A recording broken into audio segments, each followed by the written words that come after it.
Peace, peace, peace, peace. Peace, Vandals and Vandalettes. This is Mathematics, and you now watching the Vandal Hour, Season 7, live on S.STREET Media. Make sure you check us out whenever we come on. And that's on Saturdays from blah, blah, blah to blah, blah, blah. You know, we start when we want to start. You can also catch us live on our new website at www.sstreetmedia.net, or you could check out the old joint at sstreetmedia.info. But the new one is fire. Make sure you check us out and them other shows that's on that website. You can also catch us on all our streaming platforms: Spotify, Anchor.fm, Google Podcasts, and others. We are everywhere. Make sure you follow the movement. We are also on Instagram, Twitter, and on Facebook. So check us out on all these platforms. The Vandal Hour is making moves. Let me shout out the people that came before me, the Vandal Hour gods and goddesses, Brat Giggles, Greensboro, J-Lo, Mathematics, Facts on Wax, E. Sinatra, June 457, Sosa, Dre Kill Films, the Bring That Back Dude, DJ Quest, Mr. 13, Buyer, 3 Reps, Guest, DJ Swift, DJ EA, and Darwin Queens. Yes, those are the Vandal Hour guards. I always like to give them their proper due. They the one that gave me the seat before I did. So I'm here now. New season, season 7. It is real. 5 years doing this. And we got to return to our roots, man. The person that we have on tonight was one of our first original guests of the Vandal Hour. He's one of the first 3 shows, if I'm not mistaken. He is a very close connections and ties to myself. Is a deep bond. He has been doing his thing since the late 80s. A lot of dudes know him as like the style king, one of the style kings of our generation. The King Style, DKS, you know what I mean? He's been doing black books and walls for a long time, killing shit. So it is my pleasure and the Vandal Hour pleasure to introduce to you, you know, the one and only Hops, DKS, YNN.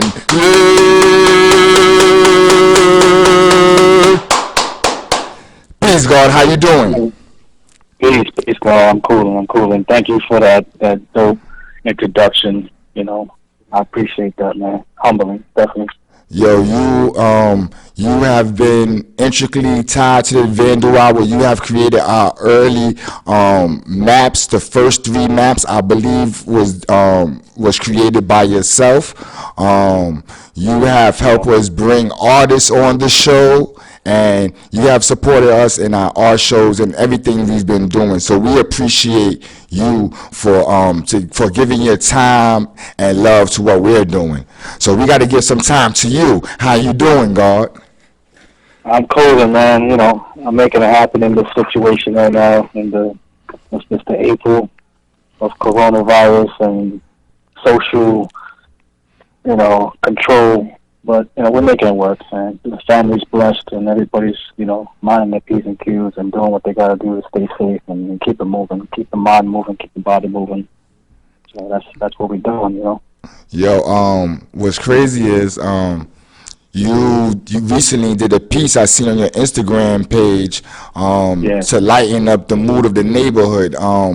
That just happened. Tell us about that joint you did.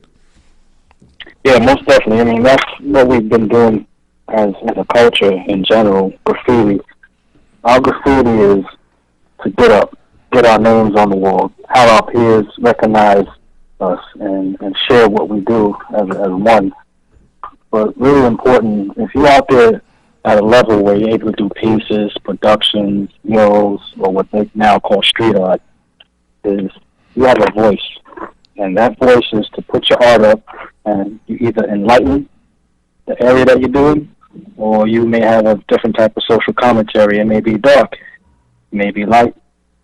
What I did here now is something just to put a little color on the block, make it bright. So I did basically a banner with some good colors, bright colors.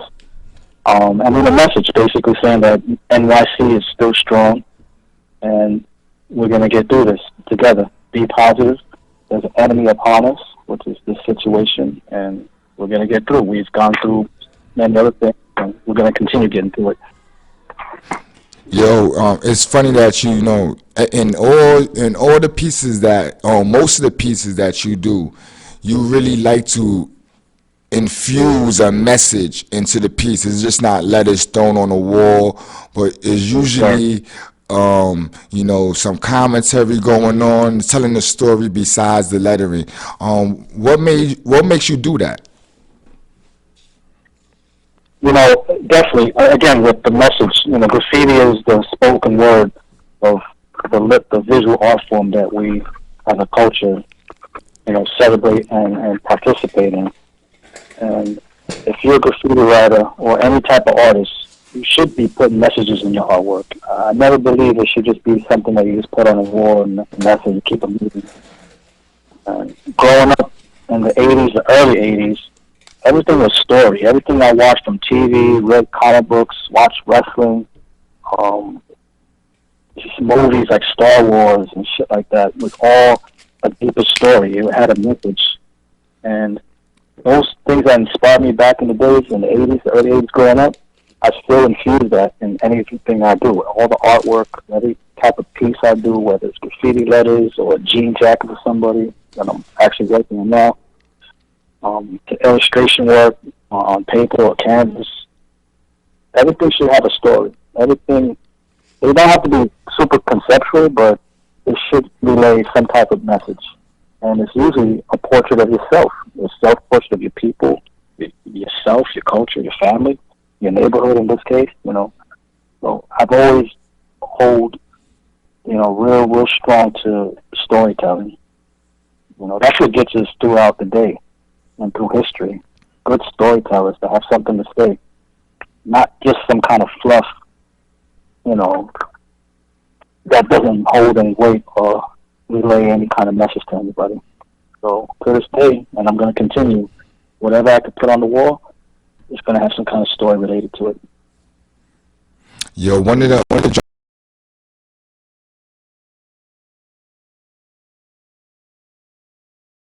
tells a deep story is the one where Bruno Sammartino, you had the three wrestlers, three different races. Or Talk to us about that. You did it for the BUSHWICK Collective. Talk to us a little bit about that piece particularly. Yeah, most definitely. With that one, you know, BUSHWICK Collective throws a block party every year, and I've been grateful to participate in the artwork for the past 4 years. You know, the dude who runs it is a cool cat. After a couple of years of getting to know him, you know, he supplies the paint, the lift, the ladders, whatever support that needs to be done to get the work. So with that, I definitely want to put a message out to my people. In that case, I did old school wrestling, and I used three of my favorite wrestling heroes growing up. So it happens, one was Junkyard Dog, Bruno Sammartino, and Pedro Morales. And each of those represents a part of our culture. It's my own personal life. Junkyard Dog is from the South, black, African American, part of my side, my father's side. Pedro Morales from Puerto Rico, Puerto Rican. And then Bruno Sammartino, the legend, Italian from Pittsburgh, originally from Italy, lived in Pittsburgh all his life, and fought in Madison Square Garden. And the fans, forget about it. When he wrestled, the fans popped. They believed in everything he was doing.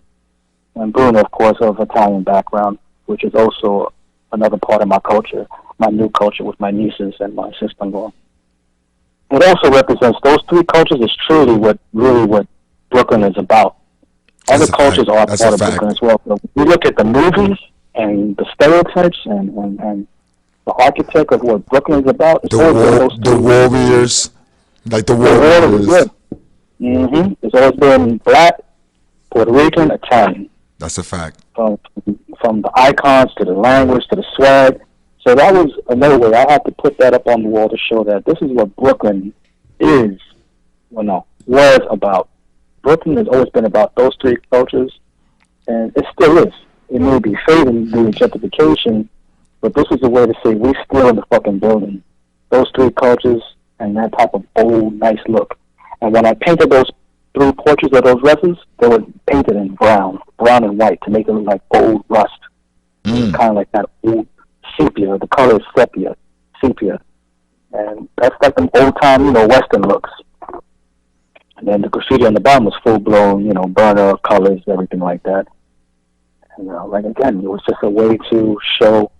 It's a self portrait what that is. It's a portrait of saying this is what Brooklyn is what I am, and it's also paying super homage to those wrestlers that I grew up watching as a kid and I idolized because those dudes were heroes. And True indeed. Wrestling now is a lot different. It's big business, but those wrestlers, shit. When they were getting beat by the villain, they made that super comeback. And as a kid, not even a kid, a grown ass man, women would cheer them like they were the new thing on the block. You know what I'm saying? That's a fact. That's what it was. It was old. Everything that's old in our past has so much richness, right? And we're losing that richness due to the advancement of what is now technology and everything so fast paced. But that oldness is just so rich, and to have that connection to it, that tangibility is really important. So it's my job, my duty to put that on the wall so people can look at it and get some kind of story and some kind of something connection to it. Trust me, when I was on that list, painting that, everybody from black, Puerto Rican, everyone, Irish, yo, Bruno, Pedro, Junkyard Dog, they were shouting out to me, and it was cool. They went back to when they were kids. And some who were younger than that, they asked the question, who was that? Oh, boom, let me put you on. Let me tell you who that is. So it's a learning experience, Speaking of wrestling, not to cut you off. Speaking of wrestling, recently, since this pandemic has been going on, one of the only sports that has been still going on is wrestling. Indeed, right. Recently, I watched last week. I watched SmackDown, and it had no audience. I believe it was like 8 people within the room. The two broadcasters or whatever, the commentary people, the 2 wrestlers, like about 3 cameramen. Like that was about it in the room. It was kind of crazy.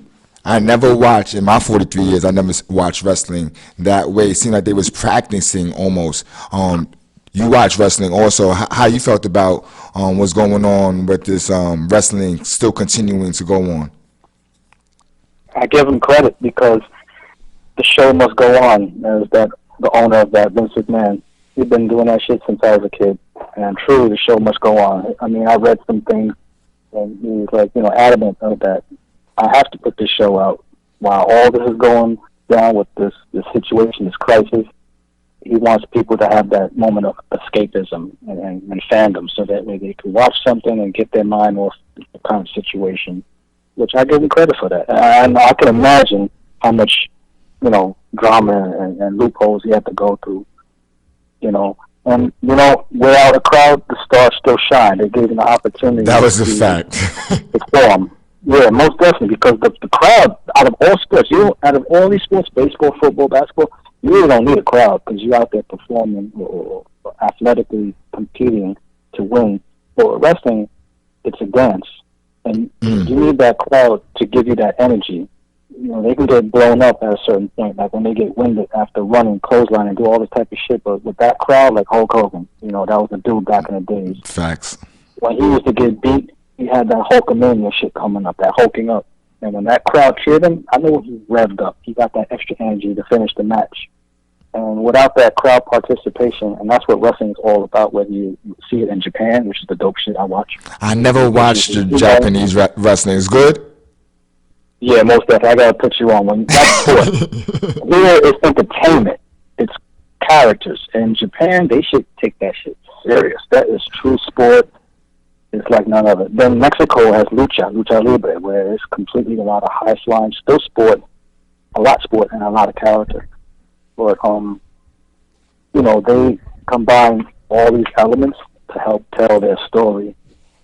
And when you have no crowd, how can you gauge what you're supposed to do next as a performer, as a wrestler? So That's what a they fact. did, I mean, they relied on basically what they are trained to do to carry a good match, to dance. And basically, it's a dance, but it's a dance that can break your neck. You can get paralyzed, True get indeed. hurt real bad. True indeed. So I respect that physicality. As a kid, shit, we were wrestling in the kitchen. You know, True indeed. So, and those are physical heroes. Just like when I was reading comic books, watching Saturday morning cartoons, and seeing graffiti heroes on the J train running by in drip tags. All those things were like heroes to me. I was like, damn, that's the hero. Oh shit, that's the villain. You just buffed them. You just ragged them. So it's like all connected. And that connection, those so many different elements, brands, right, of entertainment brands, I don't really see that as fluid as in this new era of the millennial. Speaking of, you're growing up and seeing, the OGs doing what they was doing. Who was some of the I'm talk piecing with you. So who was some of the people who was burning back then that kinda got your attention? Back in the 80s when I first started, Yeah, when you first started, or a little bit before you started. oh yeah, most definitely. Like I said this, I probably mentioned this before, but when I started like in '85. In '86 I started really getting going. In '88, that's the number I hold true because '88 was the dope shit. Came, shit was fresh, and That's a that's when I fact. really started going with my name Hops, and that's when I first did my first tag on the train. But in '85, I was in the junior high school doing all that. In junior high school, it was like people like OE who was killing shit. This super dope E was so. I always thought it was an S because it was like an S. Yeah, that's a You know fact. what I'm saying? And you had cats in the Bronx, jogging easy, smashing the gates. They were doing crazy shit, and I always appreciated all the bombs they had. And I always loved drip tags on the train. And I was coming up with classmates like Fode, Fode, and I groups remember like Fold. Crush, yeah, NOK Crew, Rim. So it was that in the group, and I started really getting put on. At that time, well, my older brother doing graffiti before me, he really put me on to that. And he was writing WO, or he changed it up to WONE, Well One, and all those cats who was in Eastern District High School in Williamsburg, and they were doing some dope graffiti. And to me, it was just all the art of the tag. It wasn't even about piecing or nothing like that. It was the tag and the throw up, That's and those drips that would come off that uni marker. That shit was what really caught me. That texture coming down. And to this day, that's why I love texture. I love experimenting with paint that gives you such an effect. Eventually back, and then in '88 came around when it really started popping off. When I finally got into high school, Washington Urban High School, which was like a mecca for so many of us who I just got off the phone with about an hour ago. 3 cats from the high school. We were just, yeah. We speak. had a We speak. great We, memory we, of sp- meeting. no, Oh, most definitely. pardon me for cutting you, but we speak about Washington Irving a lot on the Vandal. We then had a lot of your classmates who speak highly of you on the show. The last one being Joust. Yeah, Yeah. we went out. So yeah, Yeah, go back to the '88 high school. yeah, when I got up in there, the first thing, I had that classroom, and then boom, I bumped into my man, my partner, my brother, F Boom, TNS. Big shouts to him. I don't, yeah, most definitely, he's doing well, still making the fight, TNS. Boom. Then my man Stem, he came up in the classroom, met him. We all vibed, had the same kind of passions and love for graffiti, comic books, doing creative shit, and it kept going and going. My man Joe, shout out to Joe, Matt. Facts. Shout out My to man shout out to them. My man Arson, I just got off the phone with Southside. MTS. Fade from the Lower East Side. Going to school at that time was in '88. In '85, '86 was the end of the train era, which was, it started with the buff real hard.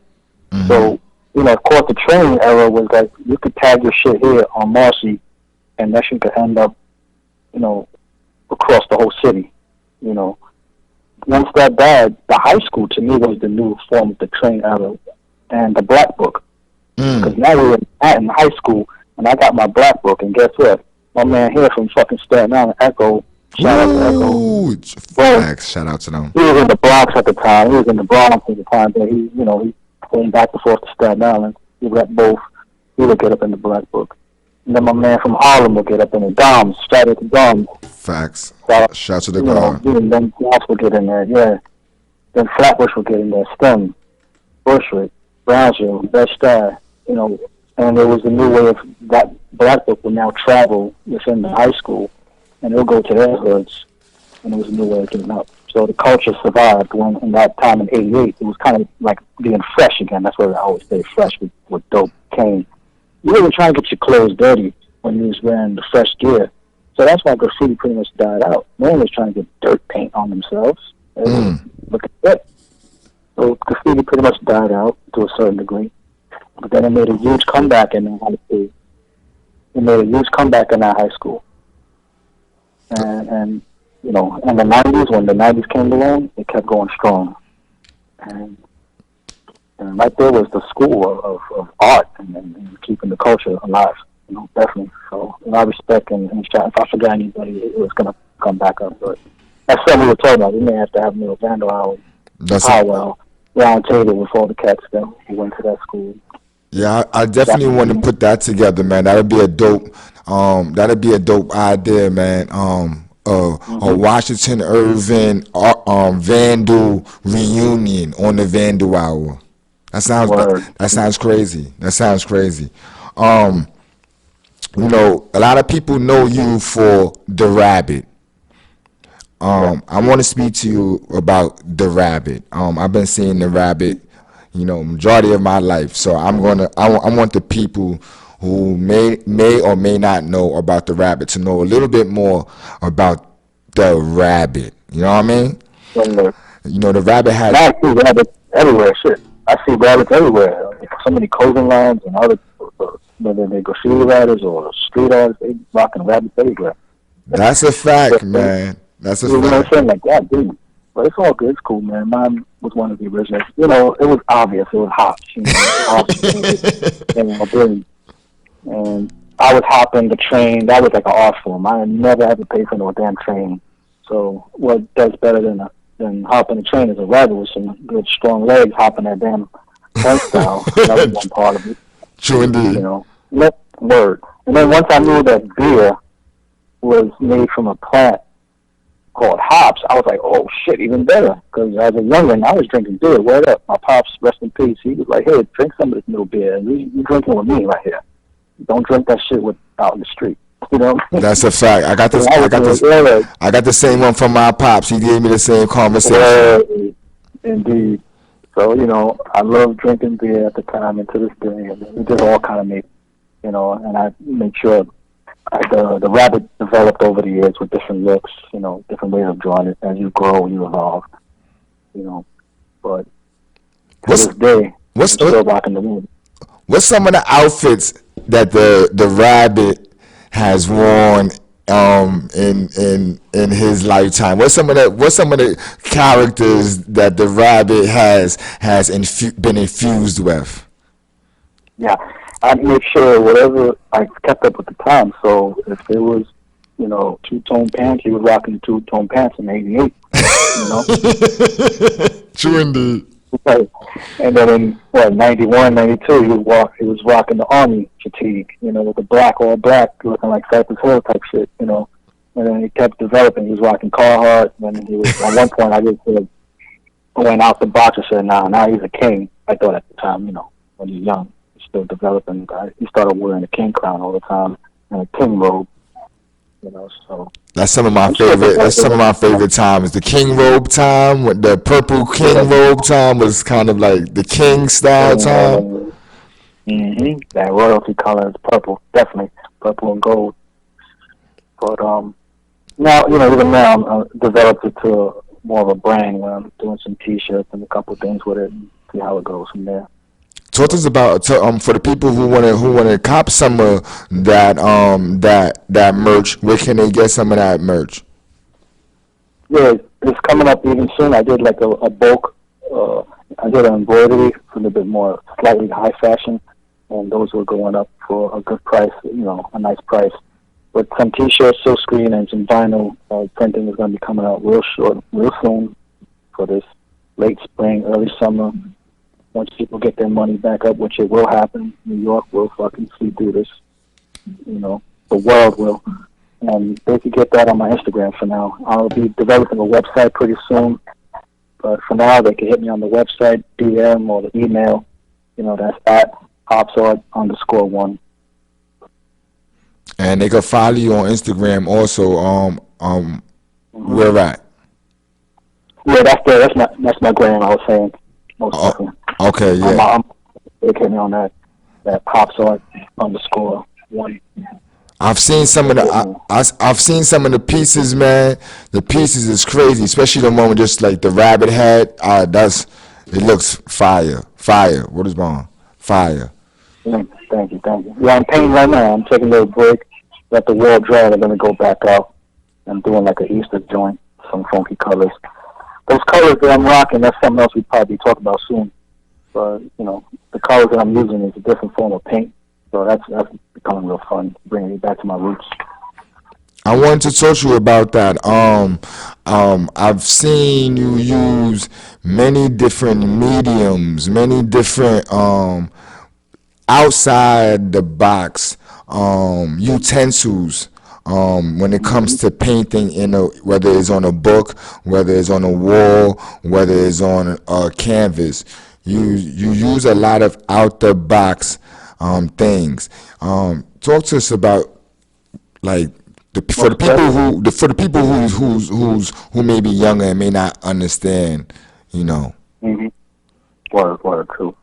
Well, what makes a culture, right, is great food, music, and customs, dance, language, food. That's what makes most of a culture. And in our culture, when we cook our food, we use multiple ingredients. And some things are usually kind of outside the box, like, oh, word, you use that shit? All right, boom. And seeing my mom and my family always use certain different type of ingredients. It's never just one. Is what definitely inspired me. I'm like, oh, snap, word. So you have to experiment. You have to say, oh, word, let me use a little bit of this, that, and the third. So growing up again, and as the years go by, you realize I gotta use different stuff. Sometimes I might add sand to the house paint to get a certain type of texture. Mm. You even seen before I used fucking red pepper at the end. I threw some red pepper flakes on top of that paint as it was drying so it could just create a texture. The whole metaphor, and that's another thing, is also staying strong with story. Is hot pepper is hot pepper. That should make that piece even hotter than it should be. Mm. Boom. Right? Sure do. So also something up when we was kids coming up, shit. Spray paint, there's only two ways you got it. You either stole that shit, racked it, or it was bought for you because you was doing it, a production. You was doing some kind of mural or something. And to do a piece, one whole filling, if you got a 4-letter, 5-letter name, you're going to probably need about 6 spray cans to fill that shit in. 1 gallon of house paint, you could probably fill in 4 pieces with that. Mm. And that's what we did. TMS, F-Boom, Vice, shout out. We used to roll up, do a sketch with 1 can, use a roller, fill in the piece, come back with that 1 spray can and outline the joint. We wasn't trying to spend no money on no paint. Couldn't afford it. And if we couldn't rack it all the time, then what are you going to do? But house paint, you can find it outside the street, especially in the 80s. And nowadays, I'm finding it like crazy in the streets. That's a fact. Well, my wife's like, yo, you got to get this house paint out the crib. I'm throwing this shit in the cupboards, and the couch, and the balcony. So, boom. I'm finding a lot of house paint because gentrification, boom. That's a fact. There's a lot of people gutting out people's apartments, kicking them out, and what's in their basements? House paint. I'm sorry, but I'm going to grab that shit up, and I'm putting it in the crib, and I'm going to use it. Word up. So I'm using house paint a lot for my graffiti now. I'm kind of going back and forth. I'm using house paint, I'm using spray paint, which gratefully I have not spent any money on spray paint. I've been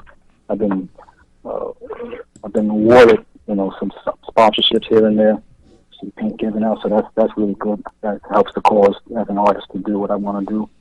But I'm mixing it up. I want Spray paint, and mixing it up. And I think that's just part of the culture, is taking what you shouldn't be using or was not meant to use and implement it into your work. I'm not trying to be like, oh, I got the best paint in the world. I'm getting sponsored from this, that, and the third, and I'm going to use 5 cans of black on the wall to fill that shit in. Nah, chill. I'm going to use that shit. I'm going to use that. Do you look for sponsors anytime? Say that again? Do you ever look for sponsors? Do you try to get sponsors? Yeah, I've done. It's not that difficult. You got to do it the right way. Be professional about it, straight up. You could be a big star, or you could be well respected, which is always, I give credit to. You could be a well respected graffiti pioneer, and you may have like millions of followers or 100,000 followers, and those paint companies see that. They're like, word, no, we'll give you the paint so you can put them set up. That's one way of doing it. But if you don't like that, then there's other ways to do it. You gotta be professional about it. Send them an email, write a proposal, write an email. Buy their shit so they can see that you've paid some money for it, and then, talk to them. So you like to have some paint, I'm gonna be using it. You can go deep into that, but that's one part. That's one part you can do that. And luckily, I've been sponsored by a couple companies, good. Let me ask you, right now, there's been a lot of painting on MTA again. It's becoming like almost normal. Have you been paying attention to that on the gram or seeing it personally? Seeing it personally at Broadway Junction, I was amped up about it. I was like, this is good. Wired up. Right there in the junction. I creep over to see the yard, and you can see it from top. That's even better. Top to bottom, whole car. Shout out to Rest in Peace Exor. They did that thing for him and a couple other cats. That was dope. That's a fact. I forgot what crew did that. Not to be disrespectful, but they had Blade name on there too. Official. How you feel about what's going on graph wise right now? Like what's Hop's outlook on what's going on in graph right now?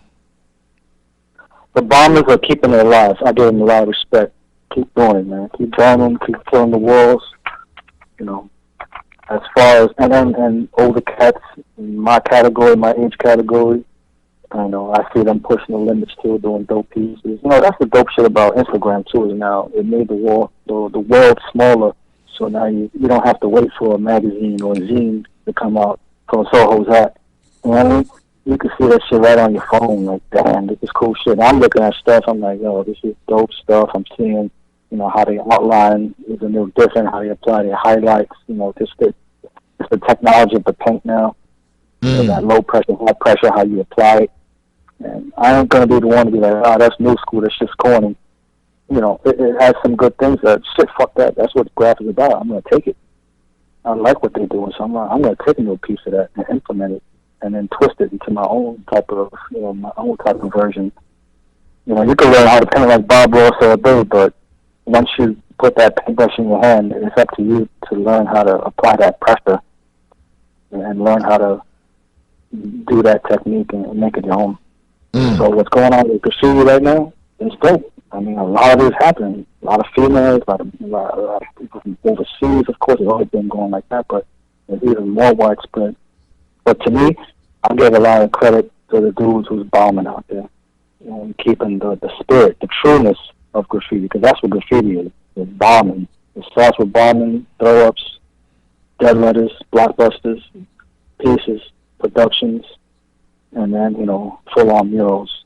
And now it turned to street art, but not all street art is graffiti. That's just a lot of that. That's different. That's just art. Those little art kids who learn. They were kids, I could do some shit with it, and then they, I'll let them keep doing what they're doing. Everybody got a lane. As long as our lane is strong and flowing. That's a fact. That's a fact. This is just off the top of my head. What was the first crew you was ever put down with in Graph? What was the first piece I put up? No, the first crew that you was down with. Oh, the first crew. Damn, it was TEK, I believe, the Evil Kings. That was the Wow. first crew. And then eventually I made my shit, DKS.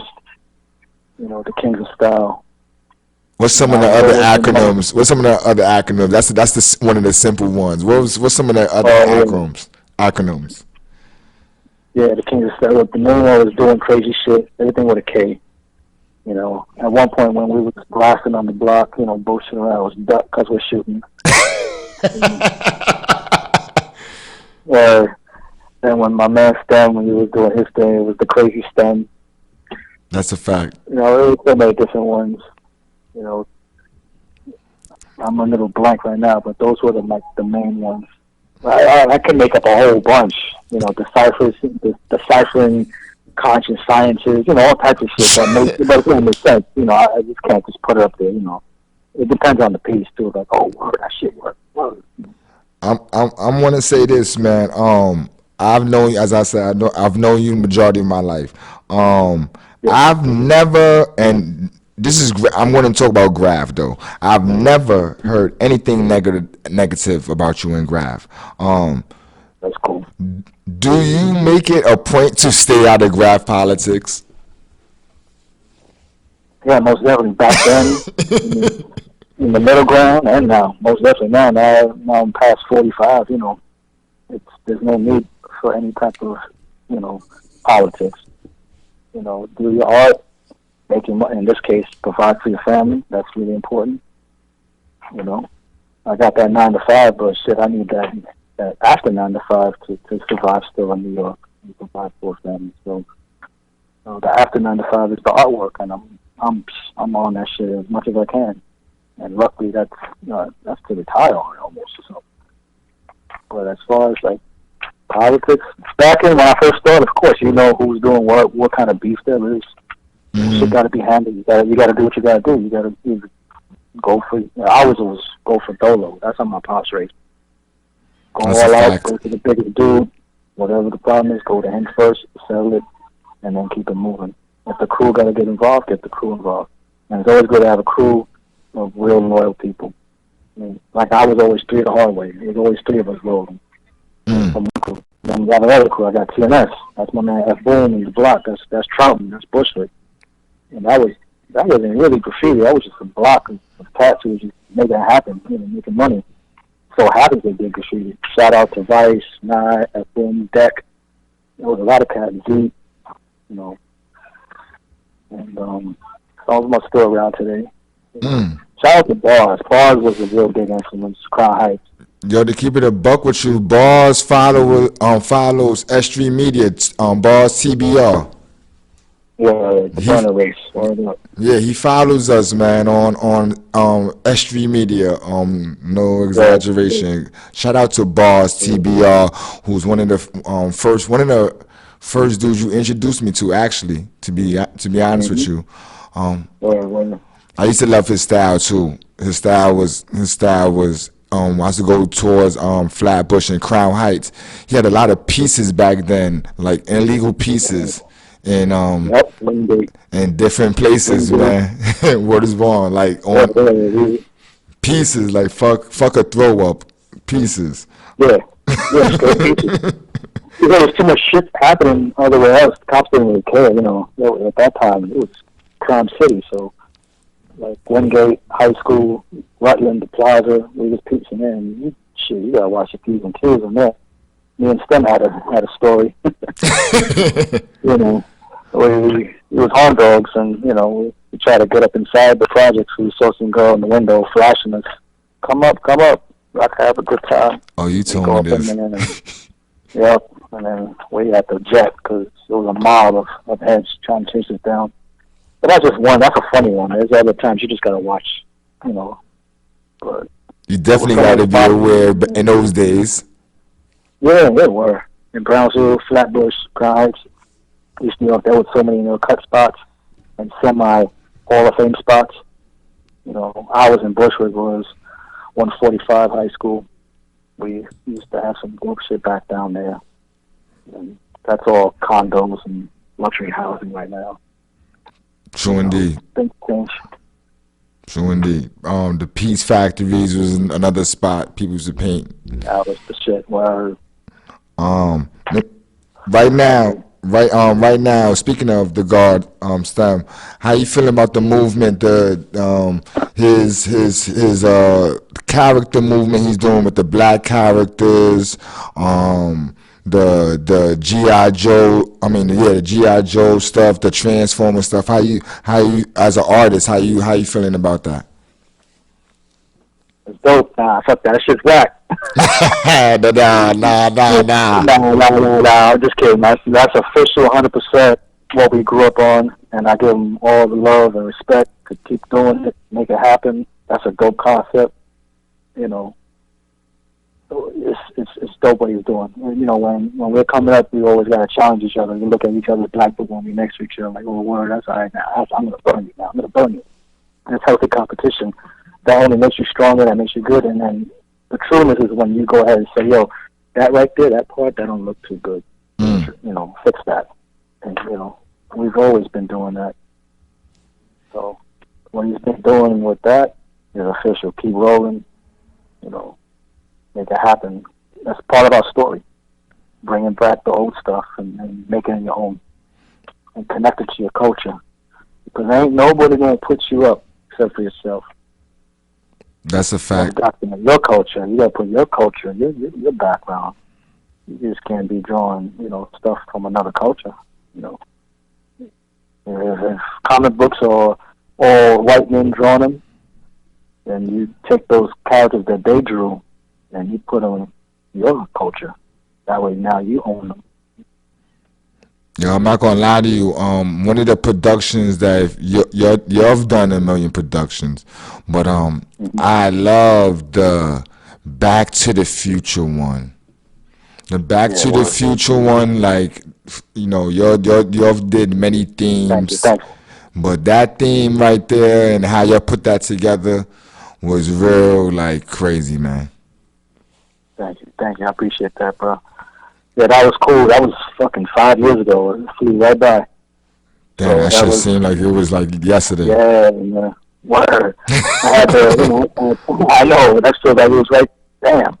But, like, at the time, it was like I had the concept. And at that time, it was either the 30th, it was the 30th anniversary. That's another thing. You got to keep your antennas open. You know, I pay attention to shit. And, again, that's from the 80s. And that was one of my favorite flicks.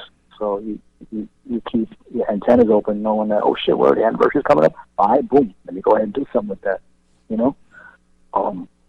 And I knew the anniversary was coming, so I always loved that movie. Dope concept. I love when they go down to the 50s and 60s. That's a dope era. I wish I could fucking experience, you know. And the whole thing with that, I knew to go back to the future, they needed that plutonium. That was that radiation to fill that battery to go into the flux capacitor to travel through time. And I already knew about plutonium G at the time. It was plutonium G spray paint. I used that 3 years beforehand. I'm like, boom, oh shit, hell yeah. So, doing two together, wrote a proposal, hit them up, plutonium. They're out in Michigan. And, you know, said I'm doing this idea for the movie or graffiti. Make sure I make clear that it's graffiti on the wall. You know, lettering, character, shit like that. And I would love for you guys to sponsor me all the supplies I need. Spray paint, the caps, the glasses, the, you know, gloves, everything. And they were graciously enough to support that. And then boom, got a couple cases of paint, and we made it happen. You know. That's a fact. Myself and F Boom, STEM, YNM, we made that work. And knocked out the wall. The wall's still doing that. We just got to do some touch-ups to it. But we're actually going to go over that wall as soon as we get the clearance right now with this bullshit going on. Oh, man, I can't wait to see that. I already know if you're going to collab again. Yeah, it's going to be I'll tell you the sneak peek. It's going to be called Flooded. Flooded. Now, just imagine what flooded means. The word flooded. The city flooded. Okay. Okay. Yeah, really good. So we're gonna go over that Back to the Future. We're gonna leave a part of it, an element, and What you've been kind of go doing? over it. I want you to speak about that. You always say, I mean, they don't know this, but one of the things that you've said to me before is I like to leave a little piece of my old piece in whatever I'm doing new. Yep. Can you explain to the person who never heard of that what you mean by that? I like to, you put a lot of energy into doing a piece in general. So if you're gonna put that amount of effort in doing a whole piece, I like to now, if I'm gonna go over it, I like to leave a section of it still there. So it shows the history. It shows that, oh, you could point to that point, like, oh shit, yeah, that was 2015, that middle section of the wall. And now everything after that is now grown. It's just like the plant. On the bottom, the roots is going to be the old roots. You could look at it, you could touch it, and like, oh shit, that's the old part. Now when you rise up to the top, is the new growth. So you have that family, that history, that sense of history. It was something I thought about. I mean, it seems right to me, and I like to try to do that with each piece. You could do it to anything. You could do it on a wall. You could do it on whatever, in a black book or whatever. Even on your skin, on tattoos, you can leave. Some people want to cover up anything. You leave a part of that and then add on to it. You don't have to do a whole cover up. Then you just buffed everything. So I like to keep a little bit of history. That's deep. That's deep, man. Do you see graph? This is just some off the wall. I'm high, but I wrote this down though. But I'm high. I was high yesterday too. Type of shit. But I think this is a real groovy question. Do you see graph going virtual? Most definitely. Hell yeah, there it is. With that Procreate, that part is being added. And that's cool. I mean, you could use the pen, the digital pen on a tablet, and you could do the same shit you do it on a paper. You may not have that same smell as the markers and shit like that, but you could do a lot of the effects. It's not as tactical as a piece of paper, but you're still doing. If you know how to do a piece and you respect the elements of the process, then you could do it digitally. And then going virtual, I could definitely see that with those fucking glasses and goggles, where you could go ahead and now do a piece with your digital hand and do the whole setup, the rough draft, the sketch, the second outline, the filling, all that beautiful stuff that makes the piece the most enjoyable thing to do. I could definitely see that shit going virtual. Shit, we better copyright that one up. Somebody can do that. Yeah, I definitely would like to see some virtual graph. I think that would kind of be ill, man. Like just another. Word. I was high when I thought of that. Yeah, definitely. Well, keep writing that shit, bro. Shout out to 2006, the Mark Echo Getting Up game. That was a dope shit. That was a dope game, right? And I'm kind of looking at it right now. Got it in my DVD collection. Oh, I still have it too. I still have it too. That's a classic. That's a classic fucking game, and that was a part of like actually doing the culture. The steps. And you just said that. That just reminded me. I looked to the left. I'm like, oh shit! Look at that game right there. Still chilling, looking good. Did you do good in that game? Oh wait, nah, fuck that. I was gonna say hell yeah, but nah. It was hard to me. It was hard to me. Yeah, it was hard, man. The fighting was one thing. I have to fight, but then they just keep jumping on you when you get to the train yard. And then the fucking Coney Island on top of the parachute shit, that shit gave me a hard time. The blimp gave me a hard time. It was hard to me, man. Yeah, I got the cheat codes, and that's how I finished it. I had my kids help me out there. They bust that shit out with the eyes closed. I'm like, damn, because it's a generation. They used to pass me. I used to left, right. That's a fact. Cool. That's a fact. Yeah, hell yeah. Word. Yeah, I still got my joint too. Word. I might have to pop that in this year. Stay home type shit, quarantine. Yeah, shout out to all the dudes that was on that video game too, man. Shout out to Noxer, because that's big, man. That was some big shit right there. Indeed. I'm gonna play devil's advocate. Because you always on the positive things. I'm not. I can never play the devil. I'm God, but I'm just for sake of the As saying. well. I'm gonna play God's advocate and say, what don't you like to see in piecing? Like, what's something you Um, like? Oh, that don't well, work. I don't like to see no structure, like no letter structure. I don't like to see like throws with a whole bunch of colors and claim it as a piece. You Mm. know, you have to have that foundation, the bones. Um, I don't mind like experimenting with colors and textures because I do the same thing. But the shit gotta have some funk, some style, some backbone. You know, some skeleton to it. You don't, and I mean that has to be block letters.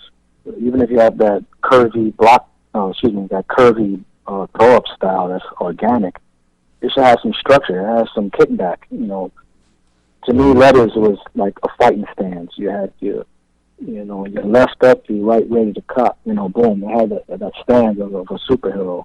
Mm. You know, it had some structure. It just wasn't a straight letter. It had some flow to it. So I don't know. That's the only main thing I see. And then if I see too much like more art, more street art, so to speak, or more, you know, characters all over the place and not enough, that's when I'm like, I don't really consider it graffiti. I'll look at it and say, Mm. oh, that's a nice mural. That's a nice piece of art on the wall, you know. It Yeah. ain't graffiti. It Do ain't you graffiti. consider do you like the word muralist? Are you Yeah, most anti definitely. pro or anti muralist? No, muralist is the correct word because that's what I started to do when I went down to Boston. Shout out my Boston crew out there, my Boston brothers, Big Vex, Dean, Pro Black, the whole crew out there, word up. But when I went out there in 92 to 98, I was out there with my graffiti backpack on, my graffiti mind. But then I eventually started working with kids, and I learned to be a muralist. You know what I Mm. mean? And a muralist is a person who paints a message on the wall, who paints a beautiful piece of artwork on the wall. And that comes from the old days in Mexico, the Mexican mural artists who were painting messages of revolution, of social justice, of community and culture. When you put a mural on the wall, usually it has those multiple elements. It's just not a fucking stupid face on the wall of some girl. Who's this chick? Who's that supposed to be? You True know, indeed. you know True. what I mean? To me, that's just street art. That's just a art school kid who loves the culture and just goes out and puts art on the wall. They ain't graffiti and they ain't a muralist. They just a art kid doing art on the wall. Once you Mm. start adding some elements to your shit and start trying to put the effort and tell a story, then you become a muralist. And it can even be a thing where you even take the time to talk to people who walk in the street and see you painting and talk to them. Say, this is what I'm doing. How you doing? Instead of keeping your headphones on and just painting like you in your own world. Do that shit in the studio. Yo, You in that's the street, crazy. man. That's crazy that you said that because I'm not gonna lie to you.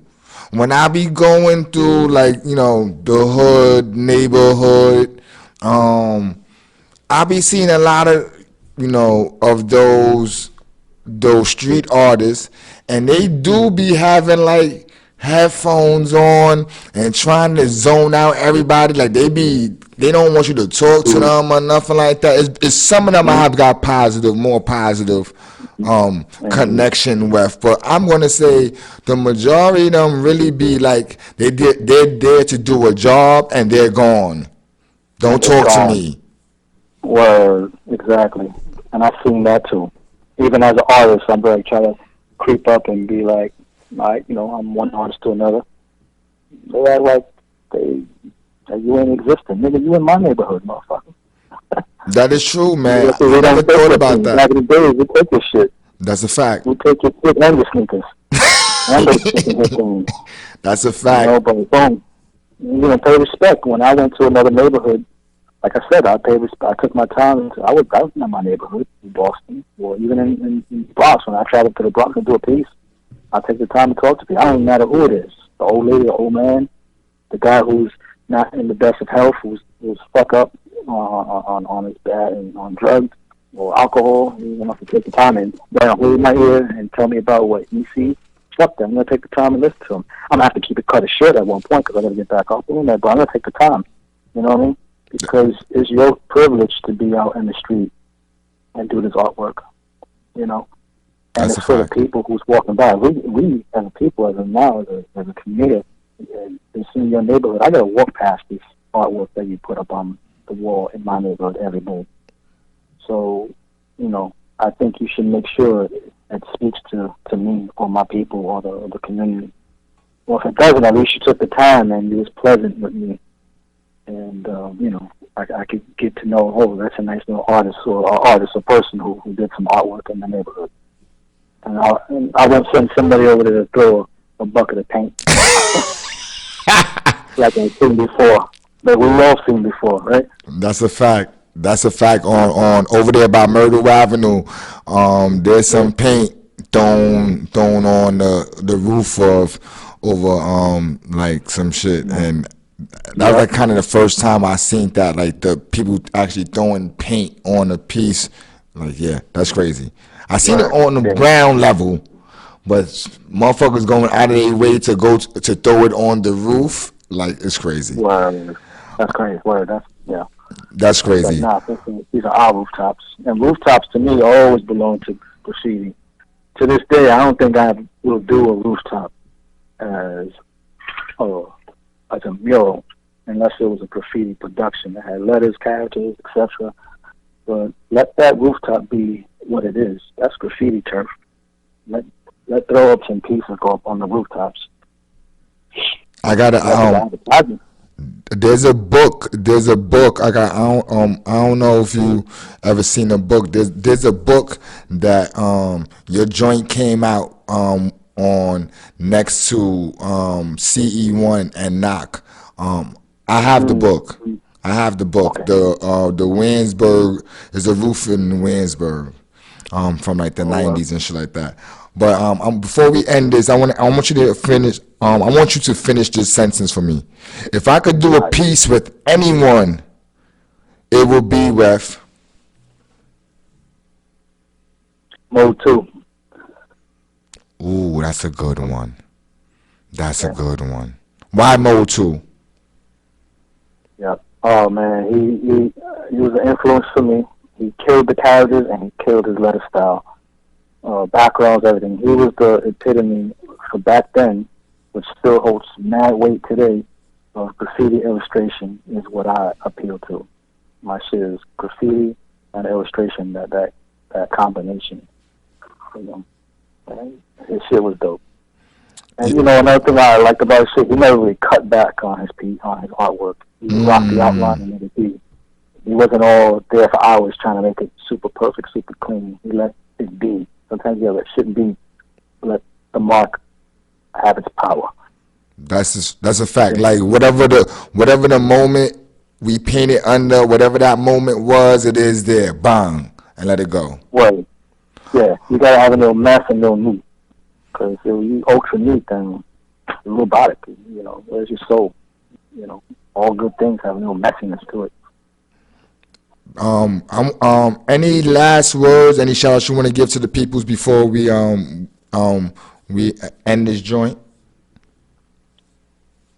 Shout out to the family. Shout out to the crew. Like I mentioned before, my teammates, my brothers, Boom, Stem, Cuzzo Knock, Echo, Fendi, Arson, Surge. It keeps going. Crip, Made for Kings. Shout out to Net, Lash, Shout out to all of them. I mean, it's a big family of heads, and I'm glad a lot of them are still doing what they're doing. That's a fact. Keep it up and hold it down for the city and your family. Rest in peace to Beast KOA. True indeed, bro. True indeed, Beast. Greenpoint legend. That's my second home right there. That's a fact. That's my second home, Greenpoint. Growing up, you know, I was working out there for years as a little kid at the damn store.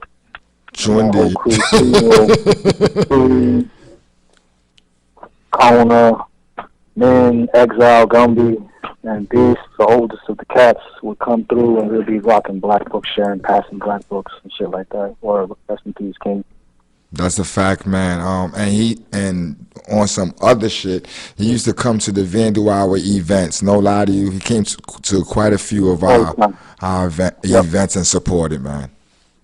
most definitely. I got a lot of his artwork and some of my black books and stuff like that. We'll be doing something pretty soon. You know, nice montage, homage for the god. That's a fact, Yep. man. That'd be dope. That'd be dope. So I appreciate you giving us some time. I know you're a busy writer doing what you do. I appreciate you for giving the Vandal Hour some time. Again, where can they find you at if they trying to find get some of that apparel, or they just want to see some of your art? Well, see my artwork. I do a lot of portraits. That's what I'm most busy with. Portraits, illustration work, painting work, art for your home, your restaurants, your stores, whatever the case is. And some apparel's coming out cool. It's called the Rabbits. And it's some nice hops, original artwork representing true hip hop. Word up. Good looking, y'all. Appreciate it. But they can find you at Hops Art at Hops Art on Instagram at Hops Art 1. How I go? Yep. At hopsart_1. And once you get there, you can see my work. And if you need to, you can hit me on the email, which is on there too. Make sure you check out the guard. Let me say, man, some of the best artwork that I've ever seen in my life. Dope shit from the portrait stuff to the wall stuff. Crazy, stupid. You know what I mean? Well, I appreciate you. Thank you for hanging out with us. I'm Mathematics. I'm Mathematics of the Vandal Hour. Thank you all for listening. The Mighty Hops 1 DKS on the Vandal Hour. Again, thank you for coming through, and thank you all for listening. Peace. Peace, y'all. Good looking.